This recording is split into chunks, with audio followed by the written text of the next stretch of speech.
we get started, just a couple of things up front. First and foremost, if you have not yet, please be sure to like, rate, subscribe, share.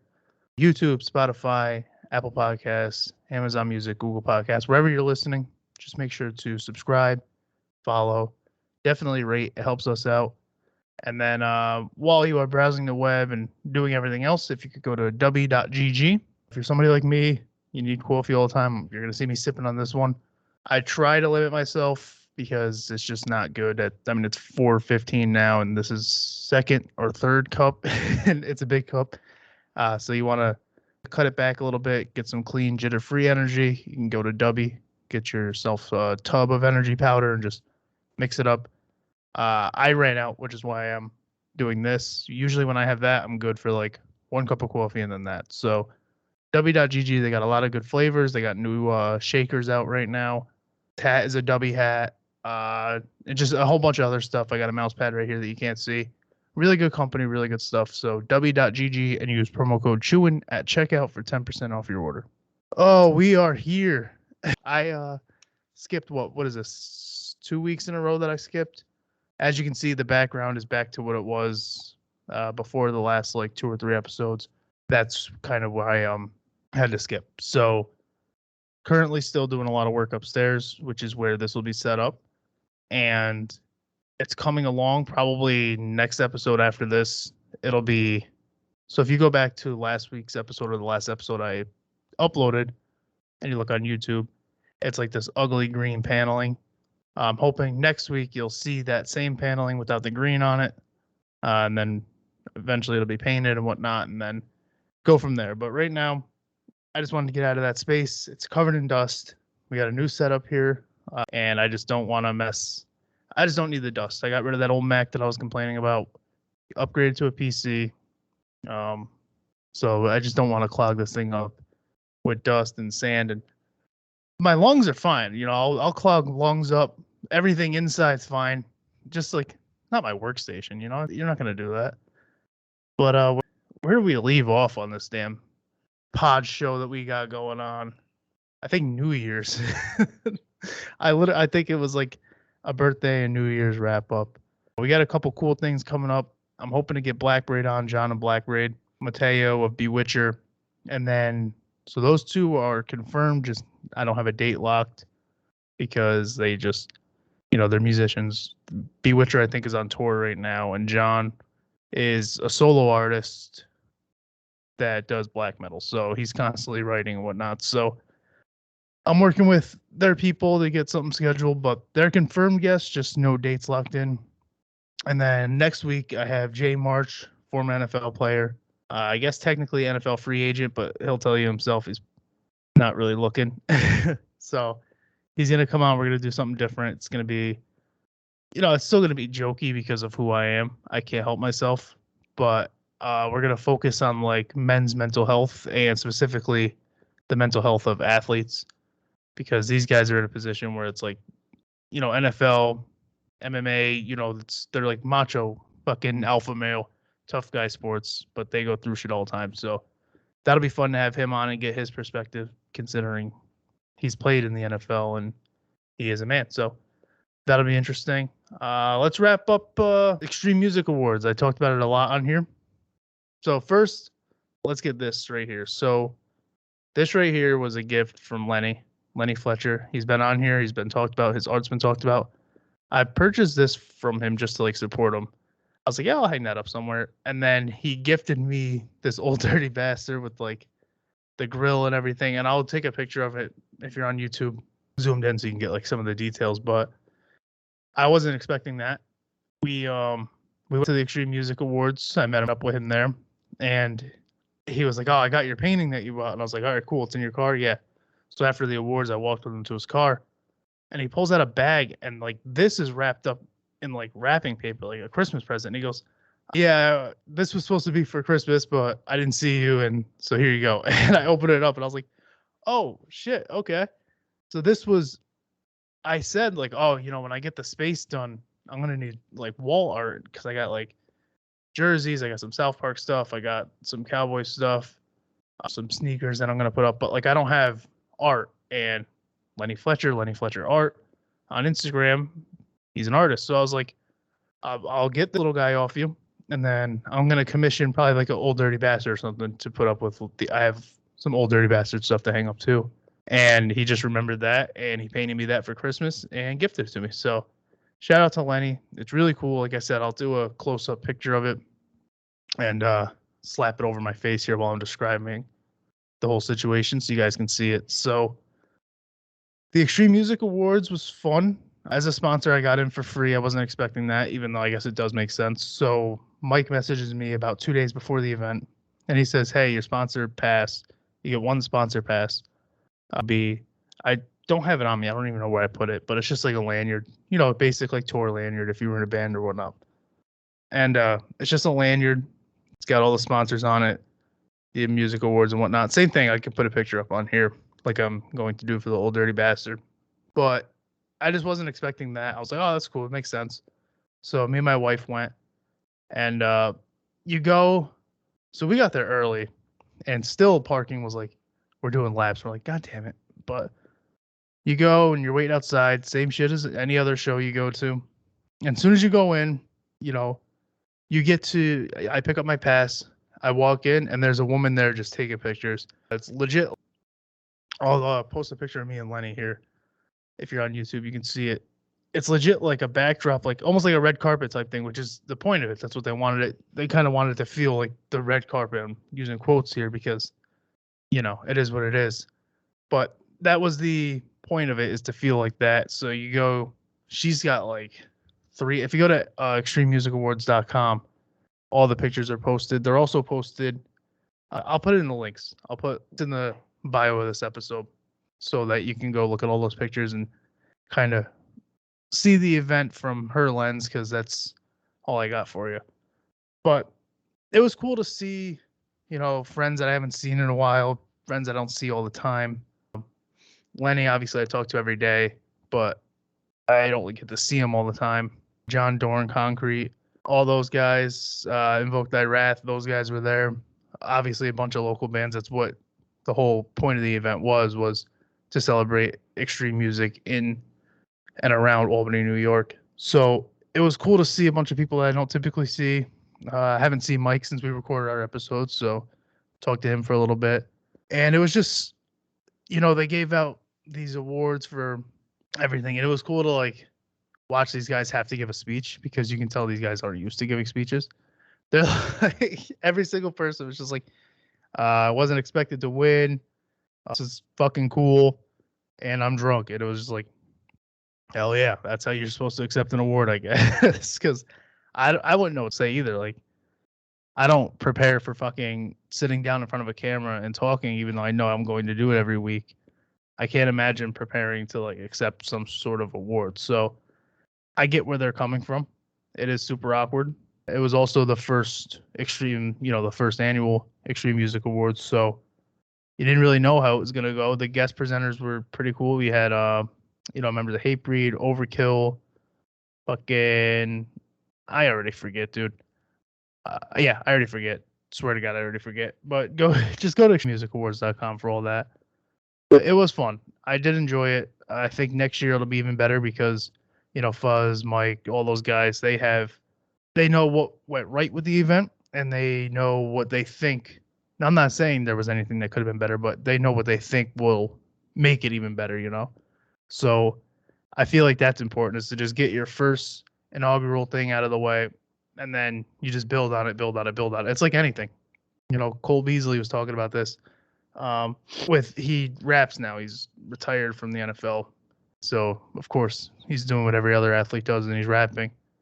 And he's like, do you guys hate when, he goes, this is just for musicians. He's like, you listen back to your old stuff, and then you listen to the stuff you're writing now, and you're like, it's garbage. And I'm like, yeah, that's not even just music. That's, if I listen to jokes from when I first started to when I was more comfortable writing and developing jokes, I'm like, that's way better.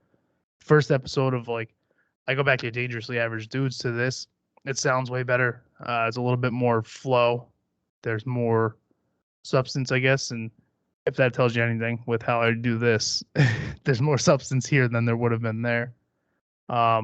Anything creative, anything that has a noticeable what am I trying to say? Almost like a noticeable leap.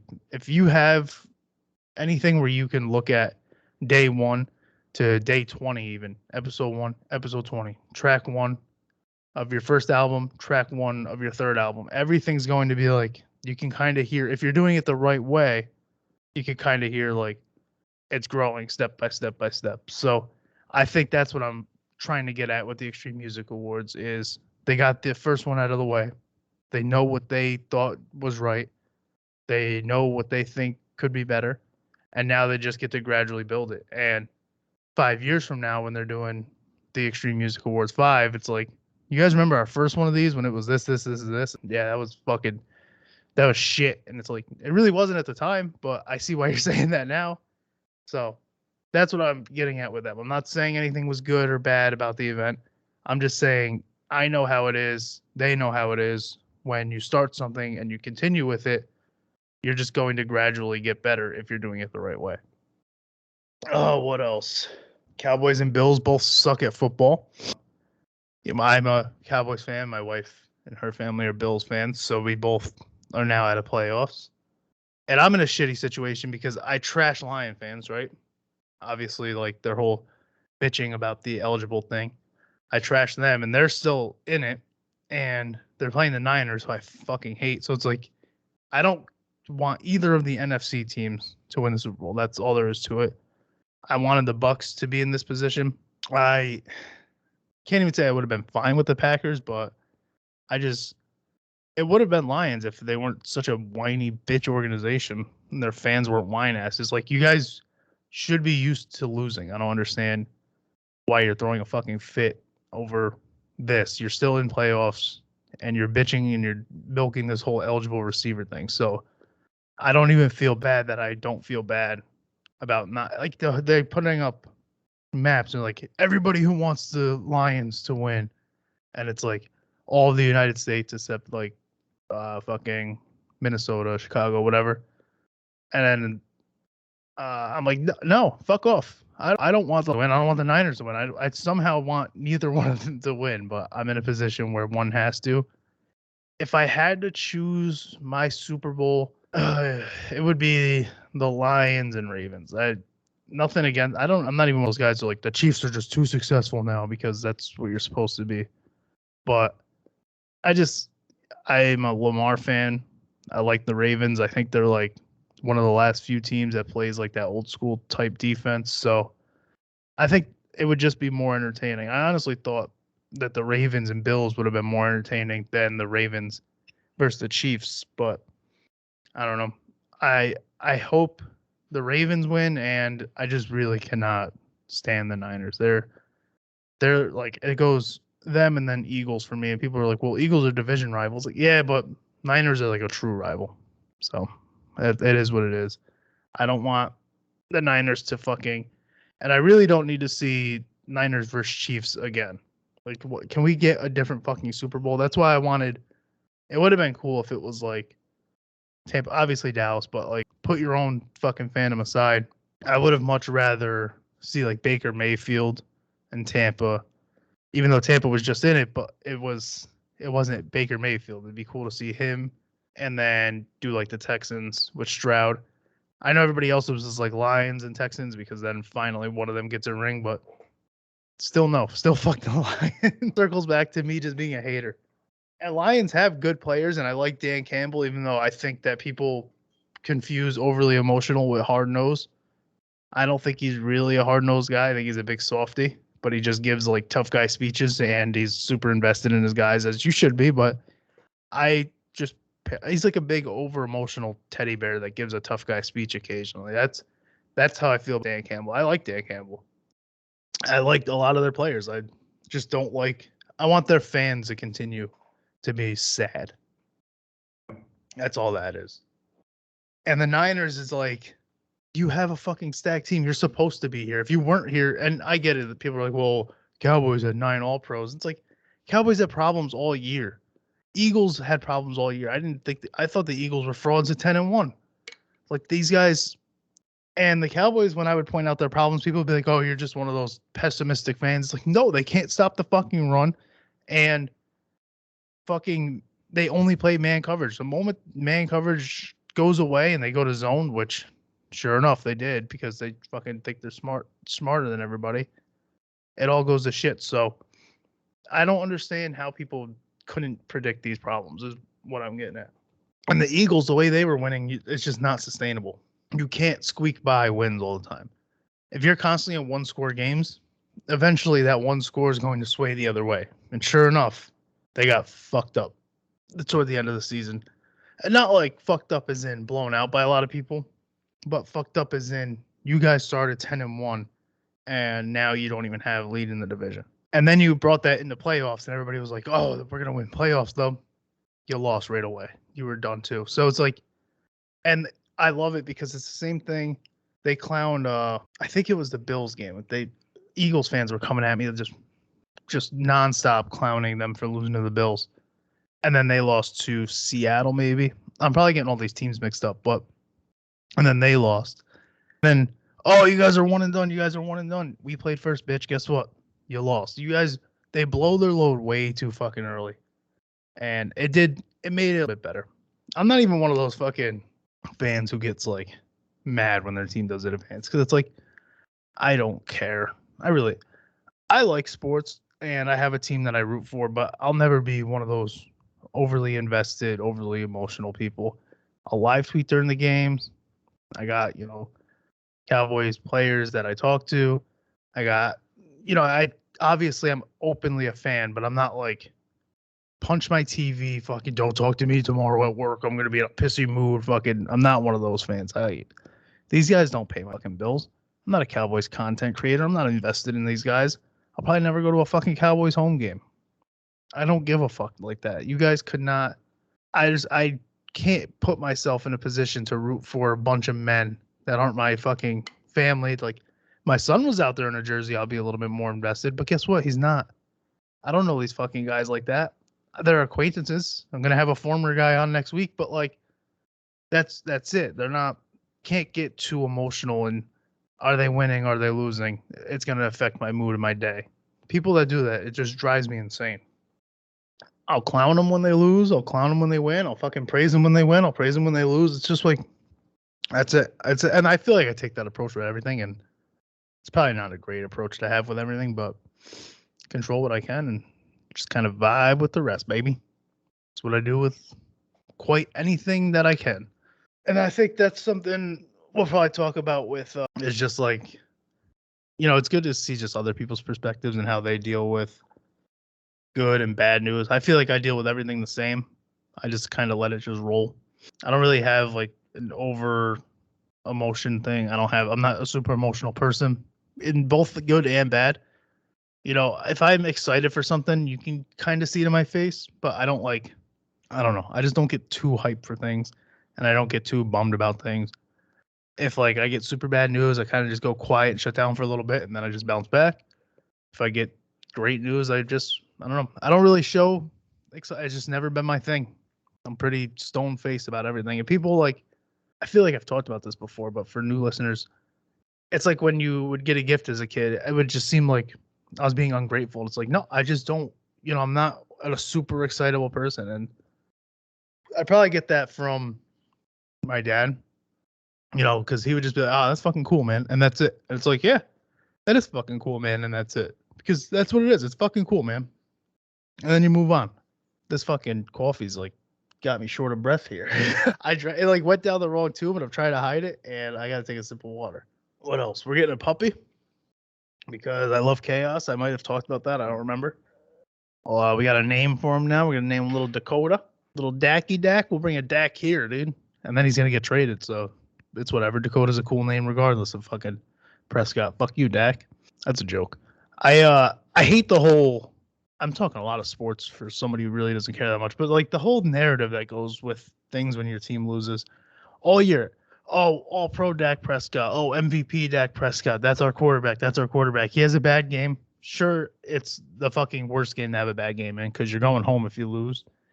But like he has a bad game and it's like, I mean, we should just cut our losses. We just got to trade him. We just got this. And it's like, dude, I can understand if you guys are saying that from a business standpoint and you like actually thought these things.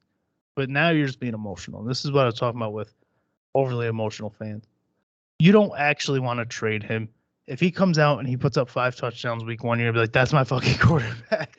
You're emotional right now. That's literally all this is.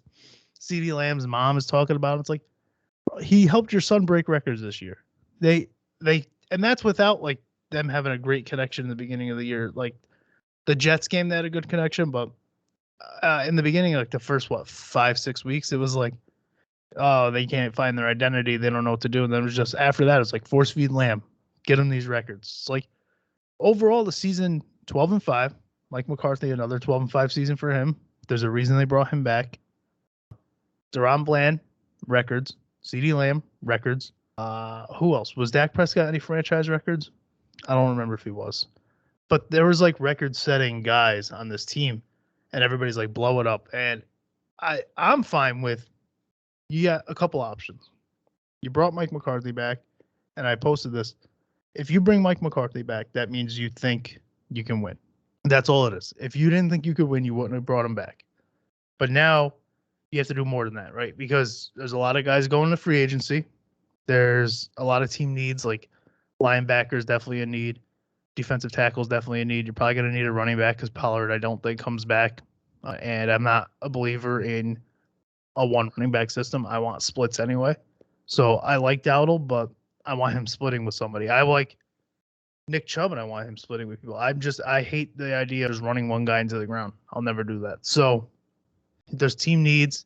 But right now they need to focus on, if you brought McCarthy back, you're probably going to extend Dak. Now you need to build the team, which is the issue because we don't have a real GM. We let the owner do everything. And what happens when the owner's allowed to do everything? Nothing gets done because there's no fucking punishment. If you have a GM on payroll, then it's like, okay, now do your fucking job or I'm going to fire you. We don't have that. So Jerry Jones just gets to fucking count his money. And he's not even the biggest issue. The biggest issue is his fucking son. But I'm just thinking the options were fire McCarthy, fire Dan Quinn, talk to Dak Prescott about his no trade clause and say, is there any team you would be willing to go to? Yes, I'll reach out to them. We'll see if we can get a trade done for you. Because he has the clause. He balls in his court because you guys took too long to get a deal done. And then the other option is blow it up. But if I'm blowing it up, I don't want Parsons on the team, Lamb on the team, Dak on the team. I'm saying blow that shit up. Diggs' deal's already done. He's going to hang out. Bland's there. He's going to hang out. But, like, if you're going to really blow it up, give me the picks. Give me all that shit. Because you guys don't know what blow it up means. Getting rid of 3 guys isn't blowing it up. And you're talking about getting rid of guys like just Dak, but keeping Lamb and keeping Micah. No, bitch. Can't have it that way. If you want to really blow it up, you got to get rid of your best players because that's how you get your best draft picks and that's how you get returns. So don't say blow it up and then name 3 guys. I want every jersey that I have that's going to be hung up, I don't want on that fucking team anymore. That's blowing it up. And I don't think people are ready for that. I know like a handful of guys who say that shit and mean it, and I'm one of them. But I'm also fine with, and people are like, oh, you're playing both sides of the fence. No, I just see it both ways. I'm fine with blowing it up, but I'm also fine with running it back. 12-5 again isn't bad. It's just it's got to come to the postseason. So that's enough sports talk. We're about to do a lot of that fucking next week. We're about to do a lot of that fucking next week, and I can't stand football. It's my one group chat. That's all anybody talks about because it's the only thing we have in fucking common. And I'm like, I don't think you guys realize I don't love football the way you guys probably think I do. It's just the only thing I can fucking talk about with you people. Only thing I use Twitter for is that and just throw away jokes. That's always funny to me because I have like legitimate, like, you know, March follows me. Ben Bailey from the Cash Cab follows me. And like, I give a couple sports opinions and there's more, and then it's just like something random. Like I'll post a clip from this and it's just like, what's the worst candy to stick up your ass? And it's like, bro, why do I follow this fucking guy? I don't know. I don't think post things. I don't think before I talk. I just do and do. That's it. There's no thinking. I like to just talk and then it's like, what the fuck did you just say? I don't know. It's what, you know, I drive a lot for work and I have like a mount on the vent, whatever. So I could just like press record and just blabble. And this is only if I'm like, you know, driving up the street or like I said, I people look at their phone while driving. It drives me insane. I don't care how good of a driver you think you are. Don't do it. You're a dickhead. Yeah, I've had friends and fucking people that I know drive motorcycles, and they're not one of the assholes that do 120 and a 35, and yet they're still getting hit because fucking Susan can't get off her cell phone. So I'm not one of those assholes. I don't like when people look at their phone when driving. But I just when I fucking do drive and I fuck around, I send Jake mostly. I'll just send him like raps. He's like, bro, why don't you rap on your pod? And it's like, I don't know if you know what I rap about. I can't just rap while on the pod, and here's why. Hold on, I'm gonna do it. I'll post I'll post something that I sent him. Let me see what this one is. I gotta make sure this is one that I can share. We're not gonna do that one. We'll do this one. Why not? All right. So he's like, why don't you rap on the pod? And I'm like, this is why I don't rap on the pod, because this is not an acceptable thing to even do or say. But here we go. I'll try to get it close enough. I got to get like that Rick Glassman shit where the phone goes right to the phone computer. He's got to teach me a thing or two. I'm a blind barber. I'll fuck up your cut. I'm in your trap. I'm in your butt. And I'm doing what I want. I bust a nut. Ain't gonna pull out until I'm done. Maybe a little bit. Put it in your back. Cause I wanna embarrass you. You smoking crack? Let me get a hit. Let me get some. Wait, don't look at me. I'm about to come, and I don't wanna look at you, you ugly fucking prick. You're gonna make me lose my boner. Oh, I lost my boner. Oh, I gotta get it back up. Oh, what the fuck can I do? Oh, let me look at that butt. Oh, it's looking back at me. Oh, it's looking so nasty. Oh, I wanna have sex with it again. I'm hard. Yeah, let me back in that butt. And I swear to God, don't turn around, slut. You little fucking asshole bitch. Making me look out your mug. I wanna see the asshole. And I wanna see the back of your sack. But I don't wanna see your face, so you better not look back at me. Oh, yeah, I'm back in it. I feel vicious. I feel like a menace. So anyway, what can you do? I like, that's the stuff that I do. I just like, and that none of it's like, I don't think like, oh, what can I send Jake? Okay, menace, but sack. No, I just hit record and then I just go and I flow and I coast. And, all in all, I'm not bad, but it always comes back to the same thing. It's always dicks and butts and nuts and sacks and cracks. And that's all it is. And, I'm sure my father's proud of me. I'm sure he's whatever that is.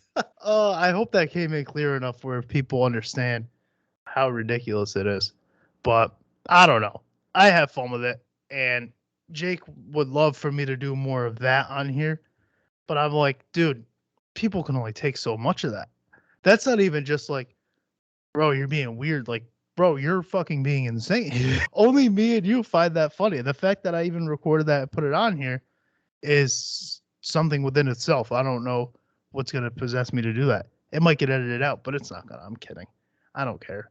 What are you going to say? You're a fucking weirdo? Yeah, I am a weirdo. I just fucking do and say things. I don't know. I don't understand it either. I'm not proud of it, but it is what it is. I think that's a wrap. Lenny just sent me something that I'm not going to play. You want to talk about me fucking talking about raps and shit. The moment I see Lenny Fletcher sent you a video, I'm like, all right, let me go into the other room. But I think that's a wrap for this one. I think we can end it on quite literally a wrap. I'll see you guys next week with Jay March. And thank you for listening to this episode of Chewin the Rag. If you enjoyed it, make sure you like, share, subscribe. If you didn't, make sure you like, share, and subscribe, because I like haters too. I'm a hater, and I want more haters for myself.